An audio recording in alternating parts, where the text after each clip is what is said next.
भाग में आज हम लोग पढ़ेंगे कोलराउस का नियम क्या है और कोलराउस का नियम का उपयोग कहाँ कहाँ किया जाता है। तो कोलराउस का नियम को आपको याद नहीं करना है, केवल सीखना है। आप सीख गए तो कोलराउस का नियम क्या हो जाएगा, याद हो जाएगा कि कोलराउस का नियम कैसे बना। एक एक लाइन को अच्छे से क्या कीजिएगा, समझिए, और जहाँ भी दिक्कत हो वहाँ पे क्या कीजिए, कमेंट कीजिए। तो कोलराउस का जो नियम है पहले इसको समझेंगे कि यह लेमडा इन्फिनाइट, देखेंगे लेमडा के ऊपर क्या घात है तो इन्फिनाइट है, बराबर है। ये लेमडा के ऊपर इन्फिनाइट है, यहाँ प्लस है और यहाँ प्लस हो गया, और लेमडा के ऊपर यहाँ पे इन्फिनाइट, यहाँ क्या है माइनस है। तो कोलराउस का नियम बस इसी में छिपा है, बस बनाना सीखना है। तो कैसे बनेगा नियम, तो इसका नाम क्या है तो कहेंगे अनंत तनुता पर तुल्यांकी चालकता। इसका नाम तो क्लियर हो गया कि अनंत तनुता पर तुल्यांकी चालकता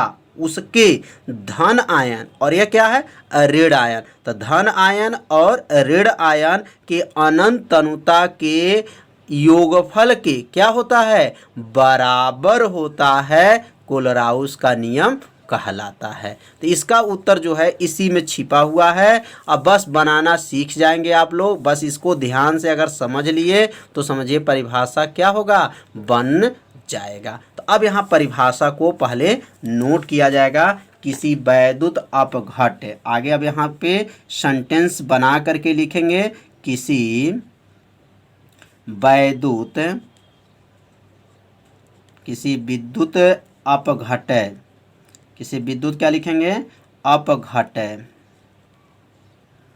विद्युत अपघट्य की अनंत तनुता पर, अनंत तनुता पर, अनंत तनुता पर तुल्यांकी चालकता, अनंत तनुता पर क्या लिखेंगे, तुल्यांकी चालकता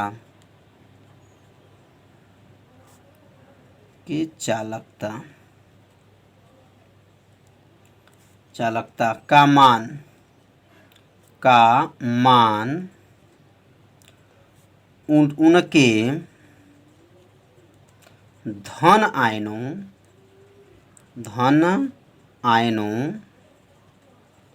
धन आयनों तथा ऋण आयनों, ऋण आयनों की अनंत तनुता पर तुल्यांकी चालकता, अनंत तनुता पर तुल्यांकी चालकता, तुल्यांकी चालकता,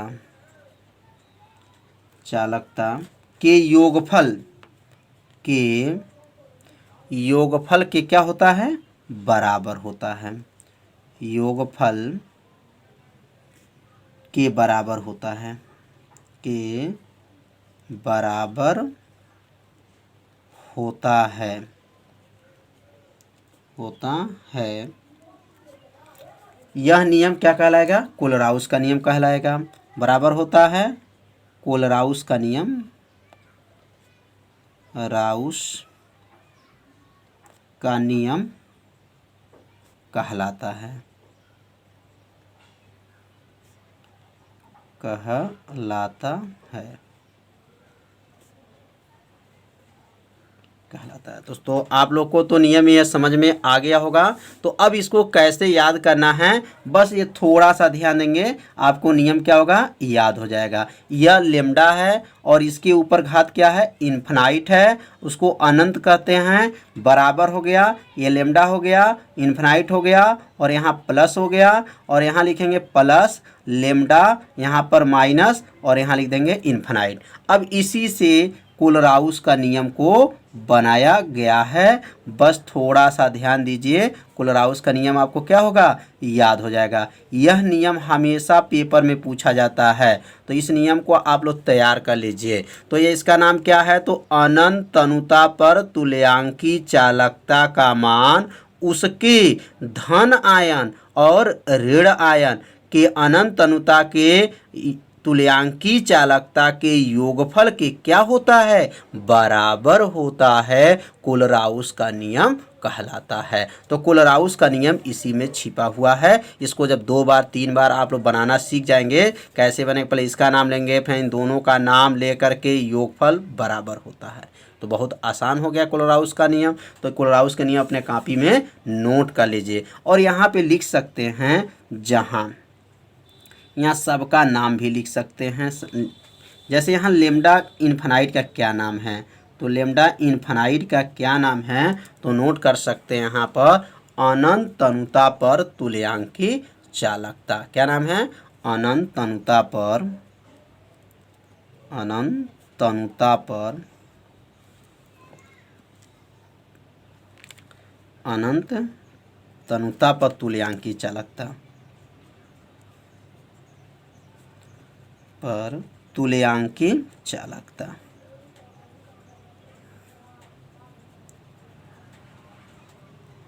तो लेम्डा इन्फिनाइट का नाम याद हो गया। अब जो है अगला लिखना चाहेंगे तो यहाँ लिख सकते हैं लेम्डा, यहाँ प्लस है और ऊपर जो है इन्फिनाइट है, तो इसका क्या नाम है, अनंत तनुता पर धन आयन की तुल्यांकी चालकता। तो यहाँ लिख सकते हैं अनंत तनुता पर, अनंत तनुता पर धन आयन, धन आयनों की तुल्यांकी चालकता, तुल्यांकी चालकता। अब एक और नाम है लेम्डा, लेम्डा है और यहाँ पर माइनस है और यहाँ पर इन्फिनाइट है। अब इसका क्या नाम होगा, तो इसका नाम होगा अनंत तनुता पर, अनंत तनुता पर, तनुता पर ऋण आयनों, ऋण आयनों,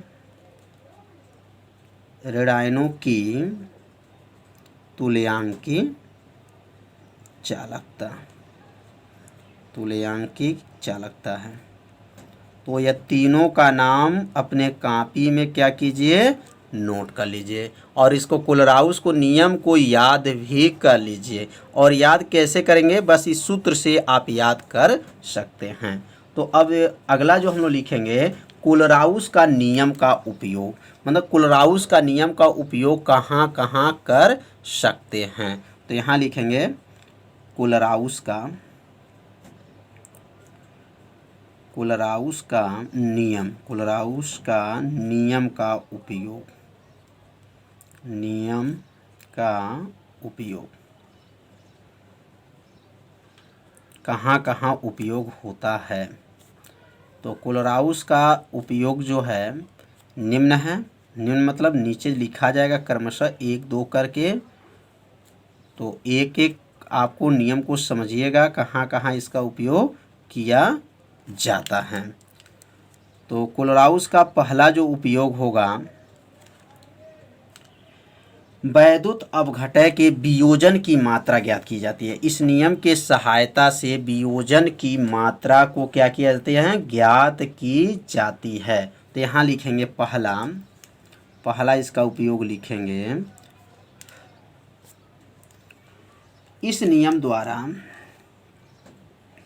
इस नियम द्वारा, मतलब इस नियम मतलब कौन सा नियम, कोलराउस का नियम। इस नियम द्वारा किसी वैद्युत अपघट्य, वैद्युत अपघट्य, वैद्युत अपघट्य के वियोजन की मात्रा, किसकी मात्रा, वियोजन की मात्रा, वियोजन की मात्रा ज्ञात की जाती है, वियोजन की मात्रा ज्ञात की जाती है।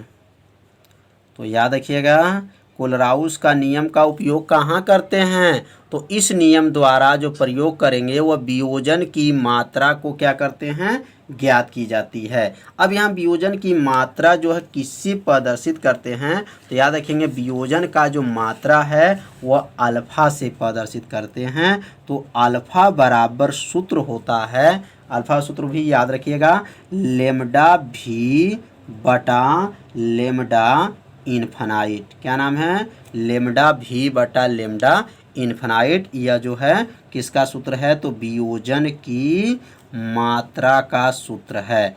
अब इसमें सबका नाम को नोट करेंगे। सबका नाम क्या है? जैसे ये अल्फा का क्या नाम है? तो अल्फा का नाम है वियोजन की मात्रा। और यह लेमडा भी का क्या नाम है? तो किसी तनुता पर क्या कहेंगे? तुल्यांकी चालकता। और इसका क्या नाम है? तो अनंत तनुता पर तुल्यांकी चालकता नाम है। तो यहाँ लिखेंगे जहाँ, अब यहाँ नोट कर लेंगे लेमडा भी का क्या नाम है? तो लेमडा भी का नाम याद रखिएगा, किसी तनुता पर तुल्यांकी, किसी तनुता पर तुल्यांकी चालकता, तुल्यांकी चालकता, किसी तनुता पर तुल्यांकी चालकता लेमडा भी का नाम है। और लेमडा इन्फिनाइट का नाम तो आप लोग को याद हो गया होगा कि लेमडा इन्फिनाइट का क्या नाम है? तो अनंत तनुता पर, अनंत तनुता पर तुल्यांकी चालकता, अनंत तनुता पर तुल्यांकी चालकता, तुल्यांकी चालकता नाम है। तो लेमडा इन्फिनाइट का नाम क्या है? अनंत तनुता पर तुल्यांकी चालकता। अब कोलराउस का जो नियम का दूसरा उपयोग समझेंगे। तो यह नियम, पहला नियम को आप लोग जहाँ उपयोग होता है इसे अपने कॉपी में क्या कीजिए? नोट भी करते चलिए। अब दूसरा यहाँ उपयोग है, अब यहाँ नोट करेंगे दूसरा उपयोग। तो दूसरा उपयोग का प्रयोग लिखेंगे अब, कोलराउस का,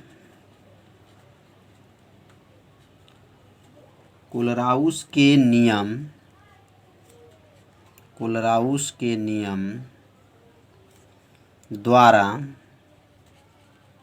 कोलराउस के नियम द्वारा किसी दुर्बल, दुर्बल एक प्रबल होता है। तो दुर्बल मतलब कमजोर और प्रबल मतलब शक्तिशाली। तो यह दुर्बल वैद्युत अपघट्य या विद्युत अपघट्य, विद्युत लिखिए या वैद्युत लिखिए, दोनों का नाम सेम है। बस यहाँ वैद्युत भी कई लोग वैद्युत लिखते हैं, कई लोग क्या है? विद्युत लिखते हैं। तो यह विद्युत या वैद्युत दोनों लिखा जा सकता है। तो वैद्युत अपघट्य, वैद्युत अपघट्य के तुल्यांकी चालकता, तुल्यांकी चालकता, तुल्यांकी चालकता की गणना की जाती है। तुल्यांकी चालकता की गणना की जाती है, की जाती है। तो दूसरा नियम का उपयोग कहाँ करेंगे? तो कोलराउस के नियम द्वारा किसी दुर्बल वैद्युत अपघट्य के तुल्यांकी चालकता की गणना की जाती है। तो ये दो आपका नियम समझ में आ गया होगा कहाँ कहाँ उपयोग किया जाता है। अब तीसरा उपयोग समझेंगे। तो तीसरा उपयोग है कोलराउस, कोलराउस के नियम द्वारा, कोलराउस के नियम द्वारा, कोलराउस के नियम द्वारा किसी दुर्बल, दोनों उपयोग को ध्यान दीजिएगा, यह भी दुर्बल है और यहाँ पर एकदम सेम नियम लिखा गया है। दुर्बल वैद्युत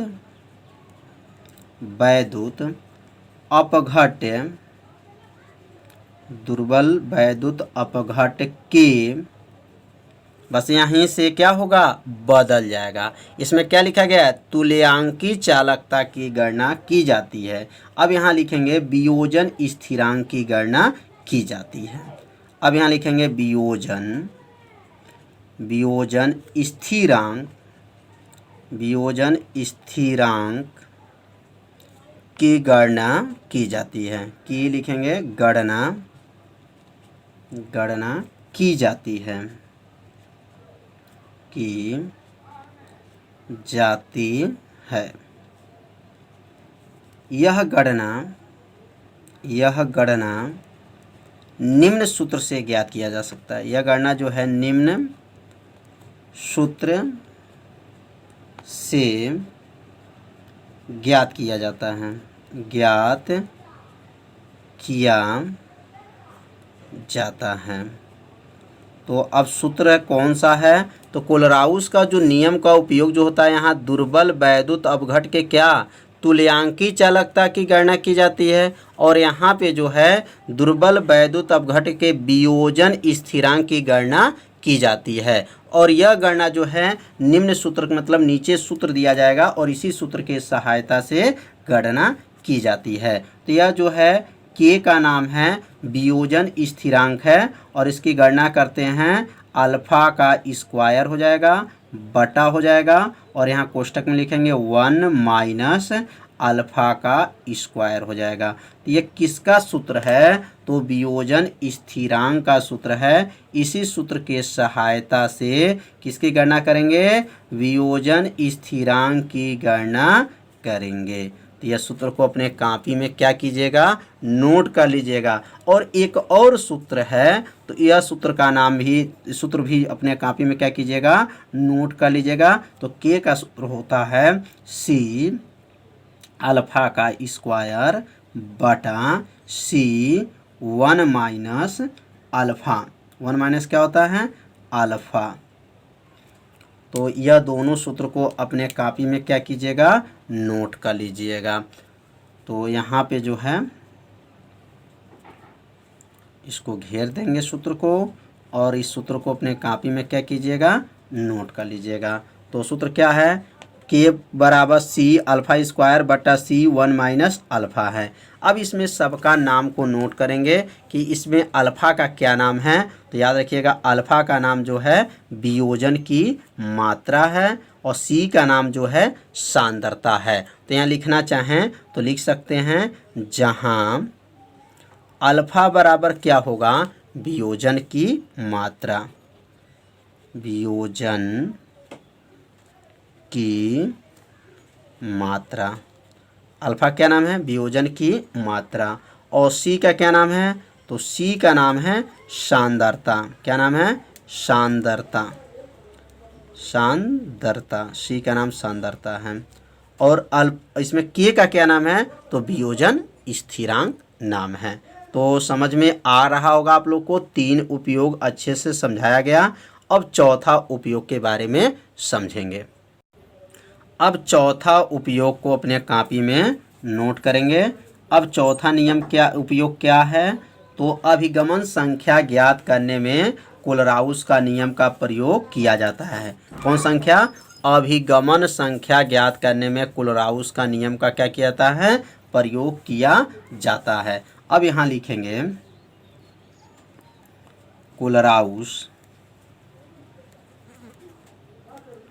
कोलराउस के नियम द्वारा, कोलराउस के नियम द्वारा वैद्युत या विद्युत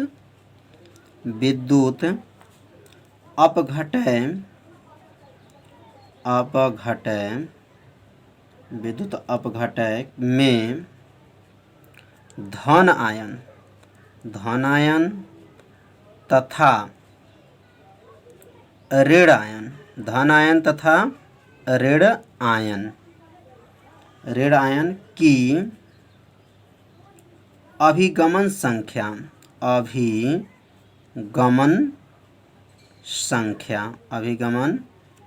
ज्ञात करने में, अभिगमन संख्या ज्ञात करने में प्रयोग किया जाता है, प्रयोग किया जाता है।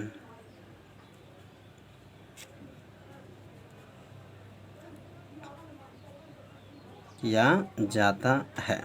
तो धन आयन और ऋण आयन के अभिगमन संख्या ज्ञात करने में इस नियम का प्रयोग किया जाता है। किस नियम का? तो कोलराउस का नियम का प्रयोग किया जाता है।